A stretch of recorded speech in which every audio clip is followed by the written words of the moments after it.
baby Randy, it's Grandma. I just want to read you a nighttime story. The Night Before Christmas by Clement C. Moore.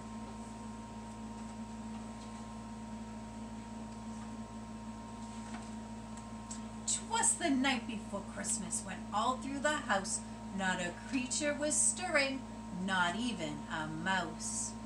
The stockings were hung by the chimney with care, in hopes that St. Nicholas soon would be there. The children were nestled all snug in their beds, while visions of sugar plums danced in their heads, and Mama in her kerchief and I in my cap had just settled down for a long winter's nap. When out on the lawn there arose such a clatter, I sprang from my bed to see what was the matter. Away to the window I flew like a flash, tore open the shutters and threw up the sash. The moon on the breast of the new-fallen snow gave a luster of midday to the objects below. When what to my wandering eyes should appear but a miniature sleigh and 8 tiny reindeer. With a little old driver so lively and quick, I knew in a moment it must be Saint Nick.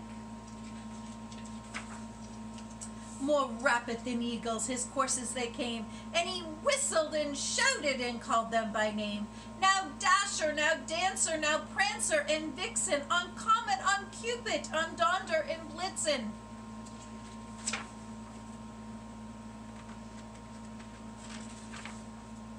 To the top of the porch, to the top of the wall, now dash away, dash away, dash away all. As dry leaves before the wild hurricane fly, when they meet with an obstacle, mount to the sky. So up to the housetop the coursers they flew, with a sleigh full of toys, and Saint Nicholas too.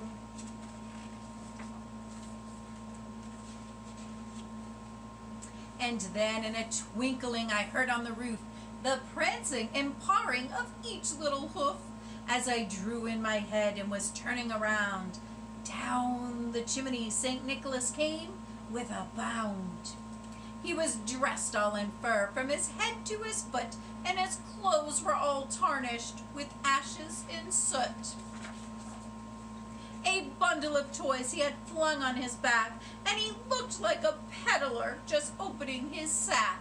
His eyes, how they twinkled, his dimples, how merry, his cheeks were like roses, his nose like a cherry.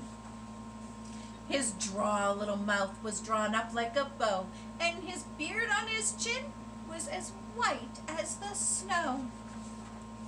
The stump of a pipe he held tight in his teeth, and the smoke it encircled his head like a wreath. He had a broad face and a little round belly that shook when he laughed like a bowl full of jelly. He was chubby and plump, a right jolly old elf, and I laughed when I saw him, in spite of myself. A wink of his eye and a twist of his head soon gave me to know I had nothing to dread. He spoke not a word, but went straight to his work, and filled all the stockings, then turned with a jerk, and laying his finger aside his nose, and giving a nod, up the chimney he rose. He sprang to his sleigh, to his team gave a whistle, and away they all flew, like a dawn of a thistle. And I heard him exclaim as he drove out of sight, Merry Christmas to all, and to all a good night. Love you, baby boy.